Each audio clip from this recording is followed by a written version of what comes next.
Hi guys, welcome back. It's your boy Reese Boy back with another video. I've done like three of these because I keep getting interrupted by people. So oh my god, leave me alone.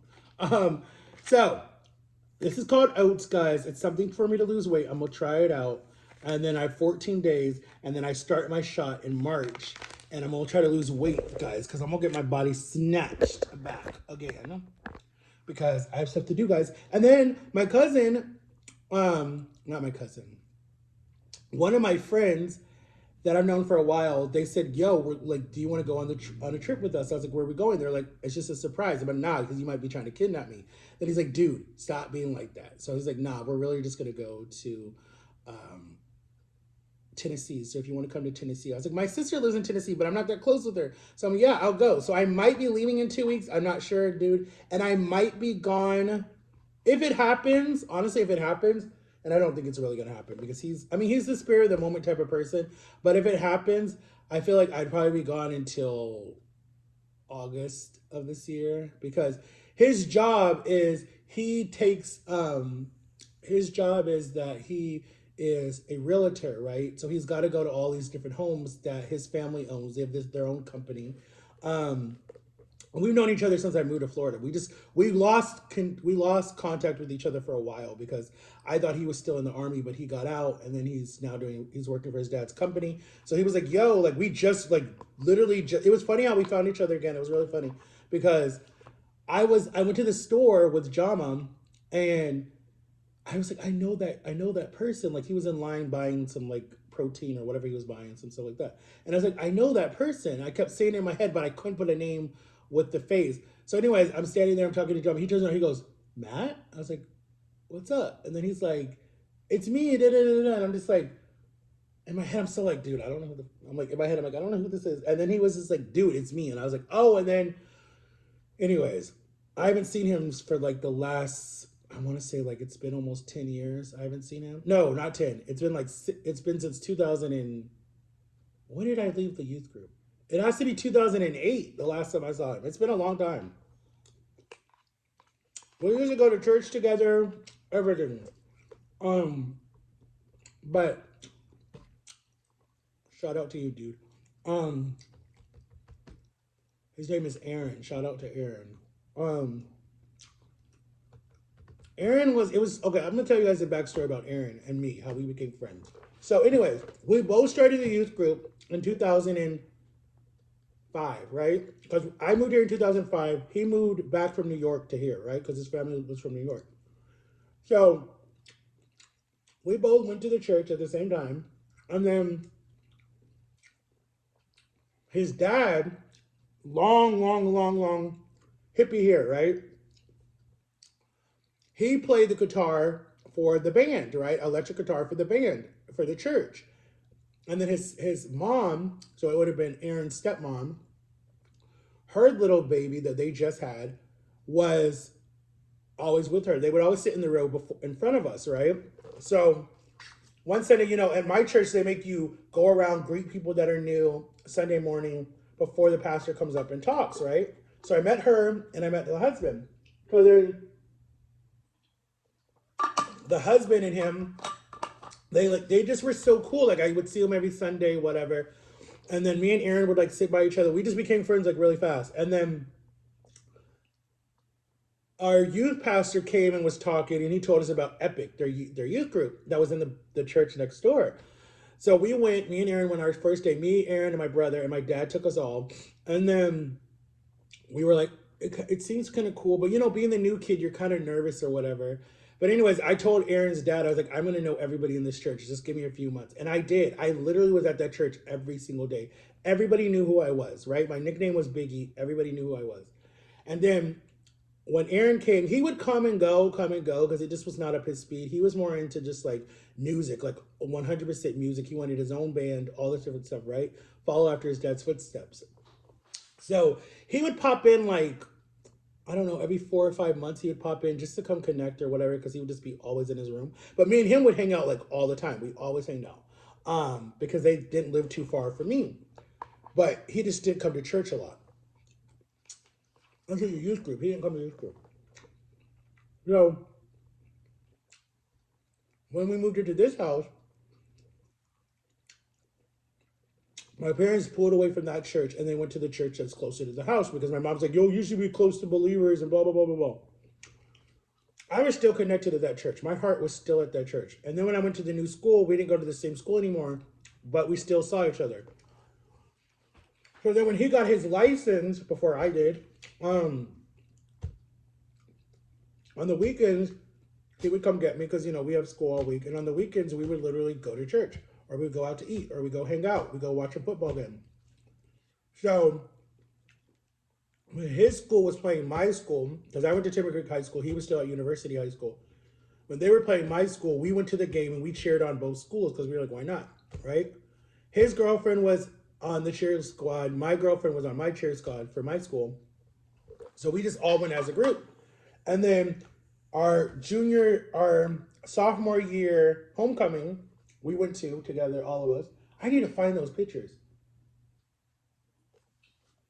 So we were like best friends. And then when we graduated, he went off to the Army. And I was like, dude, I'm probably not going to see you for 4 years. Because when you're in the Army, you're so controlled. You can't have cell phones. You can't do social media. You can't do nothing. So he was gone for 4 years. And in those 4 years, what did I do? I met a girl, fell in love with her, basically got a kid and started taking care of the kid. Went to jail. What else did I do? Went to jail. Went through a shitty relationship. What else happened? I'm trying to think, what did I do in those 4 years that he was gone? And almost killed myself in those 4 years. Yeah, that's basically what happened. That was my life for 4 years. And then he's out here doing stuff. But in those 4 years, I was still close to his dad and his mom. I would still see them back and forth. They came and saw me when I was in jail. They never judged me at all. So when I ran into him the other day, when I was out with Jama and her husband, it just meant like, it was just really cool. So he was like telling me what his job is and all this different stuff. And he was like, bro, just come with me. Like, I always go by myself. He's like, just come. Like, it's fine. It's, whatever. The company pays for it, all that different stuff. So I was like, why not? I'm not doing nothing. So I might go. I don't know. Because I want to live a little. I don't want to be like scared to do stuff. My sister said, live life, have fun. Don't just sit in a rut. And for whatever reason, when I come to Florida, I just get in a rut. Like, I hate being in Florida. I don't know why. Like, if I could move, I would move in a heartbeat. Whenever the plane says, welcome to Orlando, my whole mood changes. I'm not even shitting you guys. My whole mood changes. I become so depressed and so sad. It's not even funny. Like, I'm a different person. Like, I'm just like, I'm dreading getting off the plane. I'm getting off the plane slow. I don't want to come off the plane. Then you got to go on that stupid little S thing. Then you got to get on the little subway thing. Not subway thing, the little tram to go to where the cars are and the people are picking you up. And I'm just like, and then Butter Dyer, our governor or whatever he is, he comes on, mayor, and he's like, welcome to Florida, and da da da da da. And if you're coming here to visit, have fun. If you live here, welcome home. And I'm just like, I don't want to be welcome home. I hate this place. So, and then my parents pick me up, and it's like, oh, there. I was like, oh, well, whatever. I know one time they picked me up. I was in Texas for like a good 3 months, right? And that time was the only time I was happy to come back to Florida because I had fun with my certain people in Texas. But after that, I was just like, I'm done. But I know they picked me up with my niece and they surprised me. And when I saw that smiling face, oh my God, it just made me so happy. Because she was like, she could barely talk, but she could say Matt. And she was still learning how to say Uncle Matt. And she just said, Matt, Matt. And I think she was like, she had to be like 1 or 2. I don't remember. She might have been like just a year. But I was just like, oh, like it made me happy. Like, yeah, I was happy. I don't know what it is about like, I don't know. I love when people want to see you and they actually like it's genuine and it's not fake. Like when I'm with my sister, when she picks you up and she's happy and she's smiling and she's like, I'm happy you're here. It's like, I know that that's true love. And then when I open the door and my nephews see me and they're just so happy to see me, like, I love that feeling because it makes you feel loved. It makes you feel like, okay, damn, someone actually does care about you. They're getting people that are just like, you know, you feel like it's fake, like it's not real. Like, when I see my son, it's like this bond that we have. It's like it's just always been the same since he was little. Since he used to like run up and like hug me when he would see, like he would drop everything, right? He'd be in the pool having fun or whatever, and then when his mom would be like, "Look, look," and then he would see me, he would drop everything, get out of the pool, and run and give me the biggest hug, and would be like the best thing ever. Like I miss that. Like that was so cool. And then he would just hold on to me, like he would not let me go. Like, come on, let's go swimming, let's go swimming. I love I love that about people's like when you have relationships with people like that, like when they see you, it's like the best thing ever. Like it doesn't matter about anything else. It's just like I don't know. I love that. I love that when I see people that actually care about me and love me. It's like you know it's real. It's not fake. Because where I live, when I see my parents, I think my dad is genuine about his when he sees me, but I feel like my mom always just like, "Oh, you're back," or it's like I don't know. It's weird. And it's funny because when I was a little kid, I was so attached to my mother. Like I had to know where she was, when she was coming home. I hated when she would go places with my dad and we couldn't come. Um, and now it's just like, ugh, you know. But then a lot of people are like, well, you're still a mama's boy. And da-da-da. I'm like, no, not really, not really. No, like just some of our fights and things that we go through. Nah, the relationship is just is barely hanging on. It's been. Don't get me wrong. I love her. I would do anything for her. She's done anything for me. Believe me. She's kept me alive. I love her for that. But to say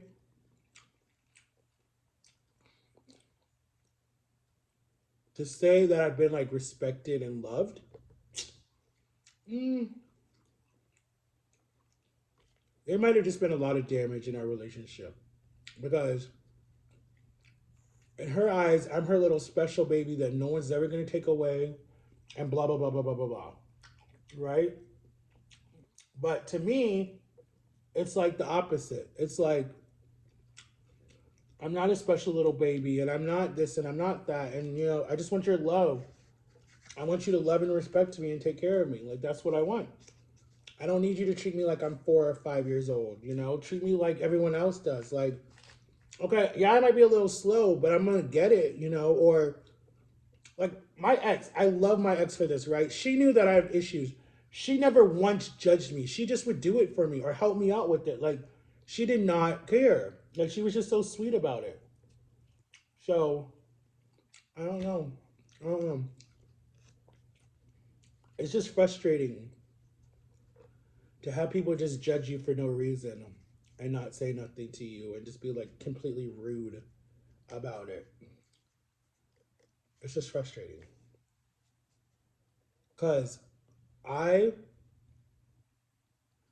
you know, I can't say that. I can't say that. I probably am sometimes a shitty dad to my son with certain things. I do say stuff that probably hurts his feelings and makes him angry. But the thing that I love about him is that he calls me on it and I try to fix it. I mean, you could ask him whenever he's willing to do YouTube videos, you can ask him, but I'm pretty sure that he would say, you have moments when you can be a shitty dad and you have moments when you can be very fun.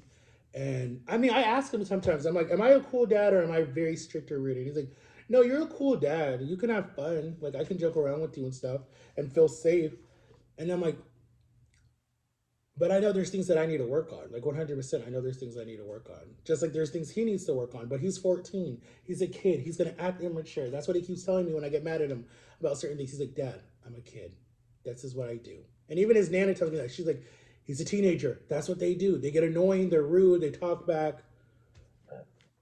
I don't mind someone talking back to you, but still show respect, you know? And so it's like, with raising a kid, I understand why they say the saying, you don't need to be your kid's best friend. You need to be the parent, but you can be friends. I don't agree with that all the way. I don't agree with that all the way because I've seen healthy relationships where the child is like, the mom and the child are like best friends, but they still respect them to a point where it's like, you know, they feel safe to be like, hey, mom. And they tell their mom everything. You know, they tell their kids you know, whatever. I feel like certain things you don't need to tell the child everything, especially about your life. Now, the other way around, I don't know. That's weird too because I feel like I watch a lot of crime shows, right? And if you listen to some of the situations, the children tell their parents or their mother, because most of the time it's a single mother or single father, whatever it is, right? But when they get in relationships and they get with these really, really, really, really, really shitty people, they don't tell their parents, right? That's like the one secret they hide from their parents about all the abuse, all the different stuff that's happening. They don't tell their parents.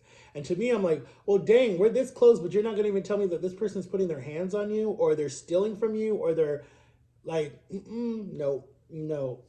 I've already told my kid, I was like, listen, when they start being controlling and don't even let you talk to me anymore, you're not even allowed to come hang out. Like, I'm like, right now, you're young or whatever, but when you're like in your 20s and your 30s, and this person has got you so, like my situation, I was so addicted to my person, dude. The only thing that she didn't do was she never tried to take me away from my family. But if she would have done other stuff, I would have done it because I was so addicted to love. And yes, I was being treated shittily sometimes, but there were other sides that out like the good outdid the bad. If that makes sense. But I already told my kid, I said, listen, if I see a woman that's putting her hands on you, won't let you see your family, not taking care of your guys' kids, and it's just sitting there using all your money, hell no, that relationship's done. And that's when I would be like, me or her. I don't give a, nah, I don't play that game. Nope. Nope. Because my family did the same thing. My family was like, listen, you're being stupid. My baby brother wouldn't even talk to me the whole time I was with my ex because he's like, even though he was mean to me and we had our issues, but he didn't like watching her use me. That's what made him so mad. He was like, are you stupid? Like, do you not see what's happening to you? And he told me this way later when I finally broke up with her. And I came home that day and they were like, you don't look good. And I'm like, I just went through a bad breakup. I just left the hospital because I had a panic attack. And he was like, bro, the only reason I wasn't talking to you was because you were being used. And I hated watching you do that. And I was like, why didn't you say something? He's like, because people would say something, you would get mad and yell and scream at them. And I'm like, that's true. That's what happens. That's what love does to you. That's what love does to you. It's a scary thing. It's one of the most hard addictions to break ever because love literally will destroy you. People have literally died from it because they were so in love. People are literally sitting in prison right now because some stupid person messed with their head and made up a story and they went and did what they did and now they're still spending a life sentence just because of stupid love. And the woman didn't even love him or the man. It's like, are you crazy? Are you crazy? Oh, and I'm just changing topics. Guys, the woman who killed Selena wants to do a documentary that comes out on the 17th about their secrets that we didn't know. And this is, shut up, just shut up, be quiet. Like, no. Like, why is, well, I don't even know this, but why is Selena's family allowing her to do this documentary? And one, why is freaking Oxygen even doing the document? Like, you're a murderer. You killed someone that did nothing to you except you were a fan. And back then they didn't know how to have boundaries, especially in the 90s, because, well, hold on, wait a minute, because there were some others. Well, I don't know. I'm trying to think if anyone died before that she would have known, like, be careful about fans, because so many fans have killed their celebrity idol. And I'm like, wait a minute, did she not put two and two together? Like, that woman came out of nowhere and was her fan, like head of all her stuff, and was stealing from her. And now the woman won almost, I don't even know if it's been 30 years later, you want to do a tell all, and she's coming up for parole in 2025. Like, no. Mm-mm. Nope. I've watched the Selena movie. I've watched the documentaries. No. No.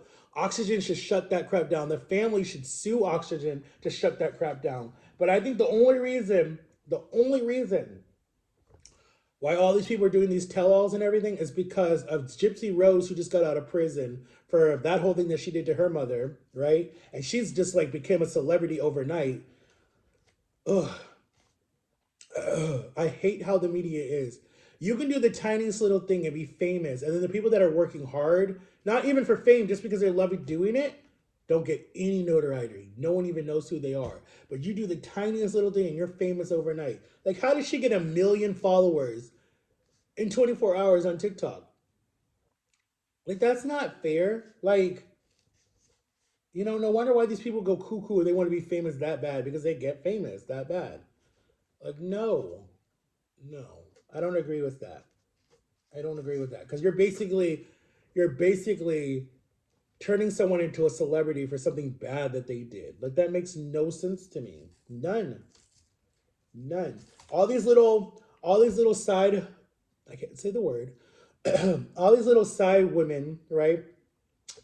that mess around with these basketball players knowing that they're married to someone famous, a big profile person, and then you just want to get money. You just want to get money. Like, let me knock them up so I can get money from this person, you know? Let me have their baby and I'm set for life. Like, these basketball players need to stop being stupid. If I was a basketball player, I'd be with one woman and I never would have cheated, and I want to let none of these girls come back to my room or nothing, because I know what you're in there for. Money. You just want money. You want the designer bags, you want all that stuff. And same with the men that go to these celebrity things and meet all these rich women. You just want the money. You don't care. And the fame. That's all you want. That's why you get with half of these older women. Because you want sugar mamas. Now, there's nothing wrong with that. But it's not good. But anyways, guys, we're at 20 minutes. We're going to stop. So I made the shake. We're going to have it tomorrow on video. And I got to tell the company how it is, because you guys can use my code. I told you guys the website. Go to the website, get you It's Oats. It helps you lose weight. It keeps you regular. So go get you guys one, right? The box comes like this. The box comes like this, okay? And the website is, it's MUSHROOM, okay? But it's oats, and it keeps you regular. And it's Riz or whatever you say it. But that's the website, guys. The box comes like this with all your little packs in it. Like that. I'm down and ready because I already gave two, one to my mom, one to Jama. I'm going to try it for a month or for 14 days. And then in March, I start my shots. I'm very excited. I'm a little nervous because I don't like needles. And yeah, that's it, guys. So have an awesome Saturday. I'll see you later. I'm going to do another video today. I'm probably going to do a mukbang. So I'll see you guys later today with another video. And February only got 3 more weeks left. Next Sunday will be the 18th. So then you'll have 2 weeks left. And the month is over. And then my parents leave and I'm by myself for like just 3.5 weeks. I think I'm by myself. Yeah, I'm by myself for just 3.5 weeks. Because they leave the 14th of March. The 14th of March, and they come back April 4th. And then my son's birthday is in April. So anyways, I love you guys. Make sure to like and subscribe, turn my notification bell. I ate my little protein. I'm not going to drink the juice because I'll be on the toilet all day. And I'll see you guys later with my second video, probably later. I think what we're going to do today for a mukbang, I don't know. I'll surprise you guys with the video. Let me know what you guys think. Peace.